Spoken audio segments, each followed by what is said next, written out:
हरे कृष्ण। ग्रंथराज श्रीमद्भागवतम की जय। श्रील प्रभुपाद की जय। श्रीमद्भागवतम कथा रूप अध्याय 125 जरासंध का वध। एक दिन महाराज युधिष्ठिर अपने भाइयों, अन्य परिजनों तथा अनेक नागरिकों से भरी अपनी राजसभा में श्री कृष्ण को संबोधित करते हुए कुछ कहने लगे। उन्होंने कहा, हे गोविंद, दीर्घकाल से मेरी राजस्व यज्ञ करने की इच्छा है और मुझे आशा है कि आपकी कृपा से यह कार्य अच्छी तरह संपन्न हो जाएगा। इस यज्ञ द्वारा मैं समस्त देवताओं को प्रसन्न करना चाहता हूँ, जो इस संसार का सुचारू संचालन करने के लिए आपका प्रतिनिधित्व करते हैं। यहाँ तक हम भाइयों का प्रश्न है, हमें इन देवताओं से किसी भौतिक लाभ की इच्छा नहीं है। हम आपकी भक्ति में पूर्णतः संतुष्ट है। मैं ब्रह्मा जी, शिव जी तथा अन्य देवताओं को इसलिए आमंत्रित करना चाहता हूँ जिससे पूरे जगत के सामने ये सिद्ध कर सकूँ कि आपसे अलग रहकर वे पूरी तरह शक्तिहीन है। मैं ये सिद्ध करना चाहता हूँ कि एकमात्र आप परमेश्वर हैं और से सब आपके सेवक हैं। हे भगवान, जो भक्त आपकी शरण लेते हैं उन्हें जीवन में हर प्रकार की सफलता मिलती है, परंतु जो आपके चरण कमलों का आश्रय नहीं लेते वे कभी भी संतुष्ट नहीं रहते। मैं पूरे संसार को दिखाना चाहता हूँ कि आपके चरण कमलों की पूजा करने से मनुष्य क्या क्या प्राप्त कर सकता है, और जो ऐसा नहीं करते उन्हें कुछ प्राप्त नहीं होता। ये सुनकर श्री कृष्ण ने कहा, राजन, आपकी योजना अत्यंत सुंदर है, क्योंकि इस यज्ञ को करने से समस्त प्राणी जगत का कल्याण होगा। परंतु उससे पहले आपको पूरी पृथ्वी को जीतकर सारे राजाओं पर अपना वर्चस्व स्थापित करना होगा, और तब यज्ञ के लिए आवश्यक सामग्री जुटाकर इसकी तैयारी करनी होगी। आपके चारों भाई महान देवताओं के अंश हैं। मैं कभी भी उन लोगों के बस में नहीं आता जिनका अपनी इंद्रियों पर नियंत्रण नहीं है। भगवान कह रहे हैं, मैं कभी भी उन लोगों के बस में नहीं आता जिनका अपनी इंद्रियों पर नियंत्रण नहीं है, परंतु आप इतने आत्मनियंत्रित है कि आपने मुझ अजय को भी जीतकर अपने बस में कर लिया है। बल, सौंदर्य, ख्याति तथा ऐश्वर्य में देवता भी मेरे भक्तों की तुलना नहीं कर सकते। भगवान कह रहे हैं, बल, सौंदर्य, ख्याति तथा ऐश्वर्य में देवता भी मेरे भक्तों की तुलना नहीं कर सकते। फिर इस धरती के तुच्छ राजाओं का क्या कहना। भगवान के मधुर वचन सुनकर महाराज युधिष्ठिर इतने प्रसन्न हुए कि उनका मुख कमल फूल के समान खिल उठा। श्री कृष्ण ऐसे भक्तों द्वारा जीत लिए जाते हैं जिन्होंने अपनी इंद्रियों को अपने बस में कर लिया है। भक्ति का यही रहस्य है। इंद्रियों को बस में करने का अर्थ है कि उन्हें सतत भगवान की सेवा में नियुक्त किया जाए। यही पांडवों की विशेष योग्यता थी। महाराज युधिष्ठिर ने चारों दिशाओं में अपनी विजय पताका फहराने के लिए अपने भाइयों को भेज दिया। सहदेव दक्षिण में, नकुल पश्चिम में, भीम पूर्व में तथा अर्जुन उत्तर दिशा में गए। ऐसा नहीं था कि वे जहाँ भी गए वहाँ के राजाओं के विरुद्ध युद्ध किया, अपितु वे राजाओं से मिलते और उन्हें महाराज युधिष्ठिर की यज्ञ करने की इच्छा की सूचना देकर उनसे कर एकत्र करते। ये कर देकर वे राजा महाराज युधिष्ठिर की अधीनता स्वीकार करते, और यदि कोई ये कर देने से मना करता तो उसे युद्ध भूमि में पांडवों का सामना करना पड़ता। जब महाराज युधिष्ठिर को पता चला कि जरासंध ने उनकी अधीनता स्वीकार करने से मना कर दिया है तो वे चिंतित हो उठे। तब श्री कृष्ण ने उनसे उद्धव द्वारा बताई गई योजना कही। निश्चय करके भीमसेन, अर्जुन तथा श्री कृष्ण ने ब्राह्मणों का वेश बनाया और जरासंध की नगरी गिरिब्रज में प्रवेश किया। जरासंध एक आदर्श गृहस्थ था और किसी भी परिस्थिति में वैदिक नियमों का उल्लंघन नहीं करता था। जरासंध एक आदर्श गृहस्थ था और किसी भी परिस्थिति में वैदिक नियमों का उल्लंघन नहीं करता था। अतिथियों से मिलने के एक नियत समय उसने छद्मवेश में आए इन ब्राह्मणों से भेंट की। अतिथियों से मिलने के एक नियत समय उसने छद्मवेश में आए इन ब्राह्मणों से भेंट की। सही अवसर आने पर ब्राह्मण बने श्री कृष्ण ने कहा, महाराज, हम कुछ भिक्षा की आशा में बहुत दूर से चलकर यहाँ आए हैं, कृपया हमारी इच्छा पूरी करें। सहनशील व्यक्ति क्या सहन नहीं कर सकता, दुष्ट व्यक्ति क्या नहीं कर सकता, उदार व्यक्ति क्या दान में नहीं दे सकता, और समदृष्टि रखने वाला व्यक्ति किसे बाहर वाला मानता है। ऐसा कहकर भगवान ने जरासंध को दान देने के लिए प्रेरित किया।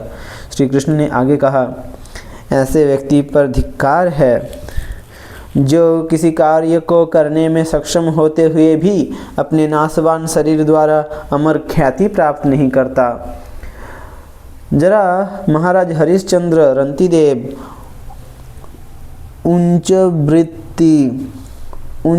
वृत्ति, मुदगल, शिवी, बलि, जगत विख्यात शिकारी, कबूतर तथा अन्यों का स्मरण करें जिन्होंने इस मृतदेह द्वारा अमर ख्याति की अर्जित की।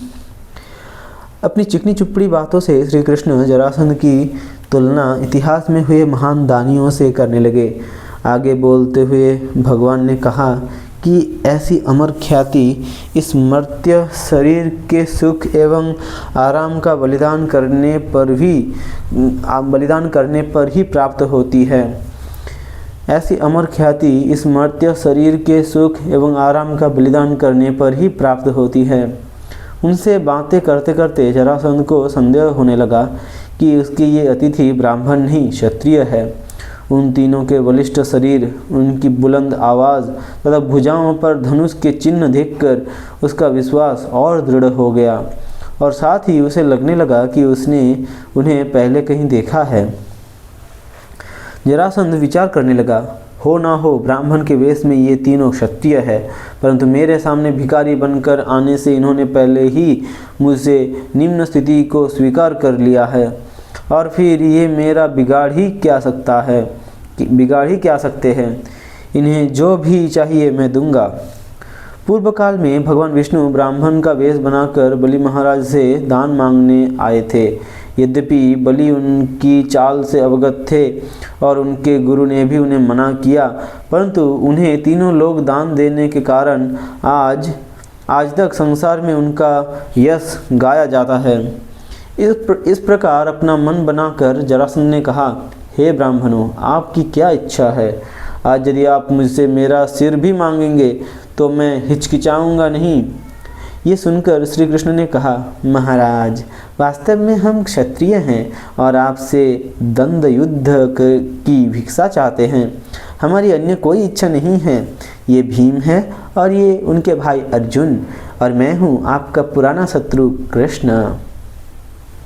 इस प्रकार चुनौती दिए जाने पर जरासंध जोर जोर से हंसने लगा और तिरस्कार भरे स्वर में बोला, ठीक ही मूर्खो, मैं अवश्य तुम्हारे साथ लड़ूंगा, परंतु कृष्ण, मैं तुम्हारे साथ नहीं लड़ूंगा, क्योंकि तुमने कायर के समान युद्ध भूमि से पलायन करके समुद्र की शरण ली थी। और जहाँ तक अर्जुन का प्रश्न है, वो मुझसे छोटा है और अधिक बलवान भी नहीं है, लेकिन भीमसेन मेरी टक्कर का है, मैं उससे अवश्य युद्ध करूंगा। जरासंध ने भीमसेन को एक बड़ी गदा दी और स्वयं एक उठा ली तथा युद्ध करने के लिए नगर के बाहर आ गए। इस ऐतिहासिक मुठभेड़ को देखने के लिए विशाल भीड़ जुट गई। दोनों वीर एक दूसरे पर तीव्र आघात करने लगे। वे दोनों गदा चलाने में इतने कुशल थे कि प्रतीत होता था कि दो नर्तक मंच पर नाच रहे हो। उनकी गदा के टकराव से वज्र जैसी प्रचंड ध्वनि उत्पन्न होती और एक दूसरे पर वार करते तथा उस वार से बचते बचाते वे अत्यंत रोमांचकारी दृश्य प्रस्तुत कर रहे थे।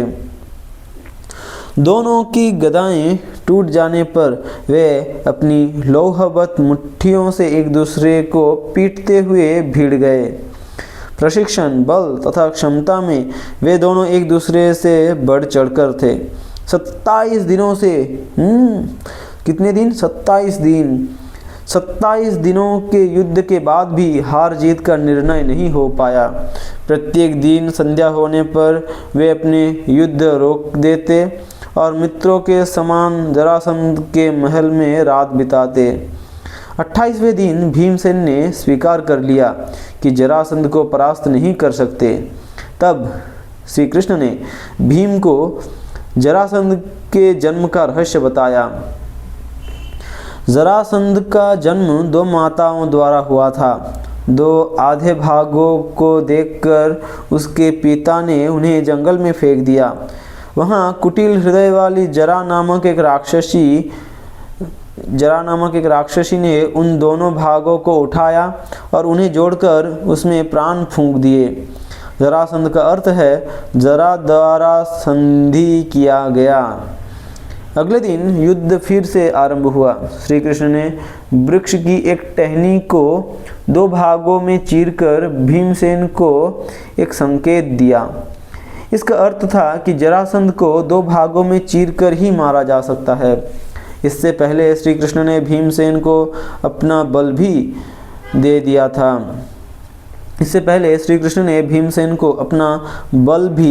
था। इस संकेत को समझकर भीम ने जरासंध को पैरों से पकड़कर धरती पर पटक दिया और गुदा से लेकर उसके सिर तक उसे 2 बराबर भागों में चीर डाला। मगध निवासियों ने देखा कि उनके राजा का शरीर 2 भागों में बटा हुआ वहाँ पड़ा है और दोनों भागों में एक पैर, एक टांग, एक जंघा, एक अंडकोश, एक नितंब, एक कंधा, एक भुजा, एक कान, एक भौं, एक आँख, आधी छाती और आधी कमर है। तो वे शोक करते हुए रोने लगे। श्री कृष्ण और अर्जुन ने भीमसेन को गले से लगाकर उसे जीत की बधाई दी। स्वयं मगध का राजा बनने के स्थान पर श्री कृष्ण ने जरासंध के पुत्र सहदेव को बुलवाया और उसका राज्याभिषेक कर दिया। और तब भगवान ने जाकर जरासंध द्वारा बंदी बनाए गए सब राजाओं एवं राजकुमारों को कैद से मुक्त किया। हरे कृष्ण।